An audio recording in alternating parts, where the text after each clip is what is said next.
IT రంగం శరవేగంగా వృద్ధి చెందిన తర్వాత అనేక సేవలు అందుబాటులోకి వచ్చాయి. ఇక 5G ప్రతి చేతికి వచ్చిన తర్వాత 5G ఫోన్ ప్రతి ఇంట్లో ప్రతి మనిషి పాకెట్లోకి వచ్చిన తర్వాత ఆన్లైన్ సేవలకి అంతే లేకుండా పోయింది. ఇక ఈ మధ్యకాలంలో ప్రతి సేవకి ఒక యాప్ వచ్చింది. బయటకి వెళ్ళాలన్నా ఆటో బుక్ చేసుకోవాలన్నా కూడా ఇంట్లో నొక్కొని ఆ ర్యాపిడోనో ఏదో ఒకటి యాప్ డౌన్లోడ్ చేసుకోవటం, ఆన్ చేసుకోవటం, ఇంటి ముందుకు వచ్చి వాళ్తూ ఉన్నారు. అయితే ఈ ఉబెరు, ర్యాపిడో ముఖ్యంగా భారతదేశంలో ఈ రెండు సంస్థలే మార్కెట్ మొత్తాన్ని శాసిస్తూ ఉన్నాయి. దాదాపు 60 లక్షల మంది డ్రైవర్లు, ఆటో డ్రైవర్లు, బైక్ డ్రైవర్లు, కారు ఓనర్లు దాంట్లో రిజిస్టర్ చేసుకొని సేవలు అందిస్తూ ఉన్నారు.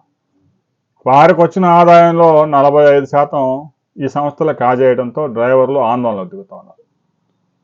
మాకు గిట్టుబాటు కావడం లేదు, పెట్రోల్ డీజిల్ ఖర్చులు బాగా పెరిగిపోయాయి, ఆ పెట్రోల్ డీజిల్ ఖర్చులు పోయిన తర్వాత నెలకు 10,000 15,000 కూడా మిగలడం లేదు అని చెప్పేసి ఆందోళన చెందుతూ ఉన్నారు. కేంద్ర ప్రభుత్వం స్పందించి భారత్ టాక్సీ యాప్ను తయారు చేయించింది.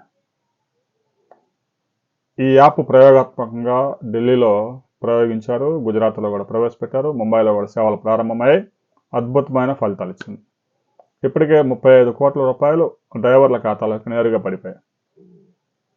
ఈ యాప్ సేవలు ఉచితం కావడంతో ఈ ఉబెరు, ర్యాపిడో కూడా దిగొచ్చే అవకాశం ఉంది. రాబోయే కొద్ది రోజుల్లో భారత టాక్సీ యాప్ దేశవ్యాప్తంగా అమల్లోకి తీసుకురావడానికి ప్రయత్నాలు జరుగుతూ ఉన్నాయి.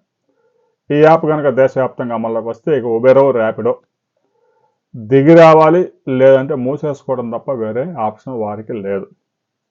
ఎందుకంటే డ్రైవర్కి వచ్చే ఆదాయంలో సగానికి సగం తినేస్తే డ్రైవర్ ఎలా బతుకుతాడు?